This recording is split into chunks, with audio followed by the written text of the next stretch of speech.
Welcome back to my channel Jagat classes Kakrabad. आज हम लोग बात करेंगे चैप्टर 1 प्रोज से, जिसका नाम है द लास्ट लेसन। कि आज हम लोग देखने जा रहे हैं लॉन्ग आंसर। हम शॉर्ट आंसर आपको दे चुके हैं, तो आप वीडियो में जाकर के देख लीजिएगा। तो फर्स्ट आंसर क्वेश्चन देखेंगे, why was French running toward the school that day. That day मतलब उस दिन जो फ्रेंच है दौड़ता हुआ स्कूल क्यों जा रहा था, स्कूल की ओर दौड़ता हुआ क्यों जा रहा था। What did he notice during the way, और उसने रास्ते में क्या नोटिस किया। तो आंसर देखेंगे, the French was running toward the school that day because French school की ओर दौड़ता हुआ जा रहा था क्योंकि he started for school very late, क्योंकि उसे स्कूल के लिए बहुत देर हो गई थी। He was in great fair, वो बहुत ही भय में था, यानी कि वो बहुत डरा हुआ था। ऑफ बीइंग स्कोल्डेड, डांटे जाने के डर से वह बहुत भयभीत हो गया था। बिकॉज क्योंकि मिस्टर हैमल हैड सेड, मिस्टर हैमल ने कहा था दैट कि ही वुड क्वेश्चन हिम, कि वह उससे प्रश्न पूछेंगे ऑन द पार्टिसिपल्स, क्योंकि मिस्टर हैमल जो उनके टीचर थे उन्होंने कहा था कि पार्टिसिपल्स से आप सबसे क्वेश्चन पूछे जाएंगे जो उसे आते नहीं थे। तो आगे लिखा भी है, and he did not know, और वह कुछ नहीं जानता था एबीसी ऑफ देम, क्योंकि वह तो पार्टिसिपल की एबीसीडी भी नहीं जानता था। So during the way he noticed, रास्ते में उसने नोटिस किया दैट की that day was very warm, जो दिन था वह बहुत ही गर्म था, यानी कि एंड ब्राइट, चमकीला समझते हैं कि सन निकला हुआ हो, ब्राइट दिन हो, थोड़ी सी भी धुंधली बदली कुछ नहीं थी, पूरा दिन जो था एकदम क्लियर था, सनलाइट निकली हुई थी, आसमान जिसको स्काई है हमारा वो क्लियर था। So the birds were twittering है, यहां पर गैपिंग नहीं है, आप लोग यहां पर गैपिंग ले लीजिएगा, एट, ठीक है, space. The birds were twittering, पक्षी चहचहा रहे थे, at the edge of the wood, at the edge of the wood कह सकते हैं कि वैसे तो जंगल होते हैं ना, ये जंगल्स, वुड का मतलब लकड़ी होता है, वुड्स का मतलब है जंगल, तो जंगल के किनारे बाहर की ओर साइड में पक्षी चहचहा रहे थे, एंड और इन द ओपन फील्ड, और खुले मैदानों में, बैक ऑफ द मिल्स, और जो पास ही में पीछे मिल्स थी वहां पर भी पक्षी चहचहा रहे थे, मतलब जंगलों की बाहर की साइड में और ओपन फील्ड में पक्षी चहचहा रहे थे। The Persian soldiers were drilling, जो पर्सियन सोल्जर्स थे, जो सिपाही थे, वो ड्रिलिंग कर रहे थे। ड्रिलिंग का मतलब होता है ड्रम, उनके द्वारा एक ड्रम बजाया जा रहा था। पहले ड्रम होते थे बड़े बड़े, उनको बजाया जाता था, जैसे आज हम लोग कहते हैं ढोल नगाड़े, वो ऐसे बजाते हुए चले आ रहे थे। तो ये था फर्स्ट आंसर। आइए देखते हैं सेकंड देखेंगे, what was the scene inside the classroom when the French reached at the school.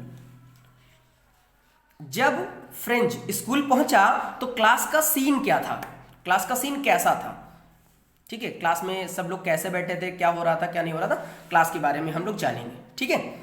तो फर्स्ट आंसर आइए हम देखते हैं, the scene inside the classroom was very quiet, जो क्लासरूम का जो दृश्य था बहुत ही शांतमय था। When जब फ्रेंच रीच्ड द स्कूल, जब फ्रेंच स्कूल पहुंचा तो उसने देखा कि क्लास बहुत शांत है। He saw that, उसने देखा कि his classmate had already taken their place, उसने देखा कि जो उसके सहपाठी थे वो पहले से ही अपनी अपनी जगह पर बैठे हुए हैं। His teacher, उसके जो टीचर थे यानी कि mister Hamel, was walking up and down, up and down का मतलब होता है वो आगे पीछे आ जा रहे थे, with his terrible iron rulers, लोहे की एक छड़ी के साथ, जो डरावनी भयानक। अक्सर देखा होगा कि टीचर्स के हाथ में एक डंडा होता है, जो बच्चों के लिए तो वैसे टेरिबल ही होता है, तो डंडा देख करके वो लोग डरते हैं ना उससे। तो मिस्टर हैमल भी क्लास में इधर उधर आ जा रहे थे अपने डंडे के साथ में, जो लोहे का बना हुआ था। His arms, under his arms, उनके हाथ में नीचे, कह सकते हैं कि बगल में नीचे दबा हुआ था। एम हैमल सा हिम, एम हैमल ने देखा उसे, किसे, उसे मतलब फ्रेंच को देखा, एंड सेड वेरी काइंडली, और बहुत ही काइंडली बोले, नम्रता पूर्वक बोले। वैसे तो उसको लगा था कि मिस्टर हैमल हमको डांटेंगे, लेकिन वो डांटते नहीं है, बहुत ही आराम से बोलते हैं। उसकी वजह क्या है वो आप लोग स्टोरी पढ़े हैं ना, उससे पता चल जाएगा, क्योंकि ये उनका लास्ट लेसन था और अब उनको यहाँ से जाना होता है, और जो अभी तक वो आप लोगों से यानी कि जो बच्चों से उनका जो लगाव था वो उनसे सबसे दूर होने जा रहे थे, इसलिए वो आज के दिन किसी को डांट नहीं रहे थे, बहुत अच्छे से पढ़ा रहे थे। So go to your place quickly little French, अपने स्थान पर चाहिए जल्दी से लिटिल फ्रेंच, छोटे बच्चे यानी कि छोटे French. I am starting without you, और हम आपके बिना ही स्टार्ट करने जा रहे थे, मतलब जल्दी से जाओ, जगह पे बैठ जाओ छोटे फ्रेंच, नहीं तो हम आपके बिना ही शुरू करने जा रहे थे, अब आप आ गए हैं तो आप बैठ जाए। The whole school seemed so strange, पूरा स्कूल बहुत ही स्ट्रेंज यानी कि विचित्र दिखाई दे रहा था। एंड सोलेम्न, सोलेम्न का मतलब होता है सीरियस, बहुत ही सीरियस दिखाई दे रहा था, विचित्र और सीरियस, गंभीर मुद्रा में सब बैठे हुए थे। But the things that surprised, लेकिन जो थिंग्स थी वो सरप्राइज करने वाली थी हिम मोस्ट वाज टू सी, उसने जो क्लास में जो दृश्य देखे उसने उसको सरप्राइज कर दिया फ्रेंच को। ऑन द बैक बेंचेस, पीछे की बेंचेस पे उसने क्या देखा, दैट वर ऑलवेज एम्प्टी, जो हमेशा खाली रहती थी। The village people were sitting quietly, school में जो देखा होगा आप लोगों ने, जो ज़्यादा सीटें पड़ी होती, बच्चे कम होते तो आगे बैठते, पीछे की सीटें खाली पड़ी रहती हैं। मेरे स्कूल में भी ऐसा है कि पीछे की सीटें बहुत सारी खाली पड़ी रहती हैं।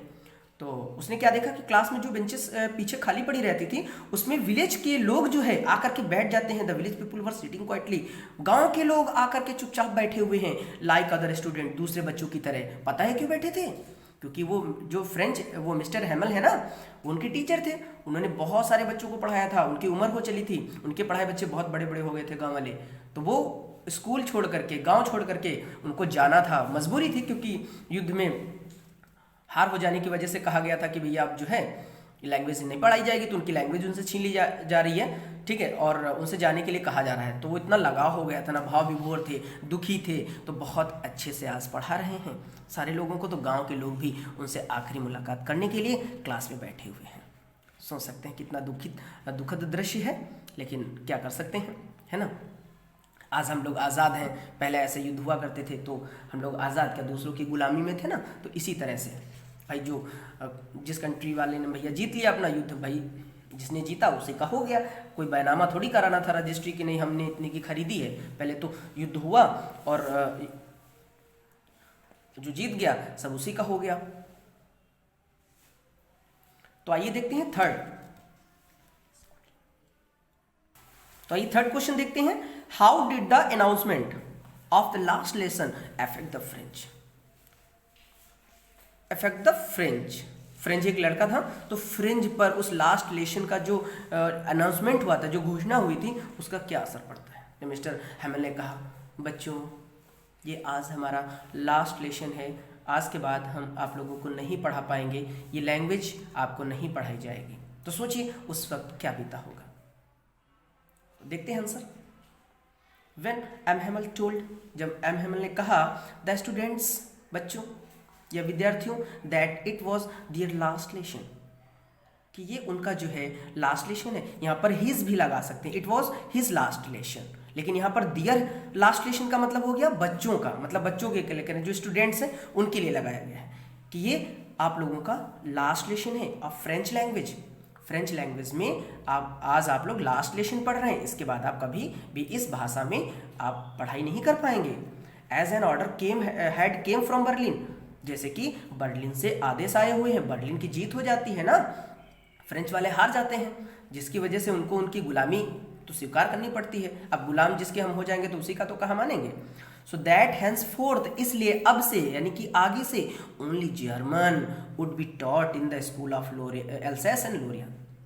कहते हैं जैसा कि बर्लिन से आदेश आया है कि आज से, अब आगे से जो है सिर्फ और सिर्फ only German would be taught, सिर्फ जर्मन पढ़ाई जाएगी इन द स्कूल्स में। कहाँ, कौन से स्कूल्स में, ऑफ लोरियंस, एल्सेस एंड लोरियंस, यानी कि दो ये ऐसे प्लेस हैं जो कब्जे में चले गए थे जर्मनी के, इसलिए यहाँ पर अब जर्मनी पढ़ाई जाने लगेगी, एल्सेस और लोरियंस में। अब फ्रेंच नहीं पढ़ाई जाएगी, क्योंकि ये जो हिस्से थे युद्ध में जर्मनी ने जीत लिए थे। तो इस यहाँ के जो स्कूल थे वहाँ पे जो हमारी वो पढ़ाई जाती थी फ्रेंच, वो नहीं पढ़ाई जाएगी, अब यहाँ जर्मनी पढ़ाई जाएगी। This announcement seemed to be thunder clap, तो इस अनाउंसमेंट ने, जैसे ही ये मिस्टर हैमल ने कहा, तो मानो कि उसके कानों में किसी ने कड़कड़ाहट, थंडर तो समझते हैं ना, कड़कना होता है, बादलों का कड़कना, कड़कने की आवाज़ से गूंज पड़ी, ऐसा लगा कि मानो उसके कानों में बिजली गिर गई हो। कानों के पास जैसे कि बिजली तड़कती है तो हम लोग कितना डर जाते हैं, समझ लो वैसे ही वो डर सा गया। As he was surprised and shocked on hearing it, और ऐसा सुन करके वो शॉक रह गया, सरप्राइज हो गया, कहते हैं चौंक गया, आश्चर्यचकित हो गया।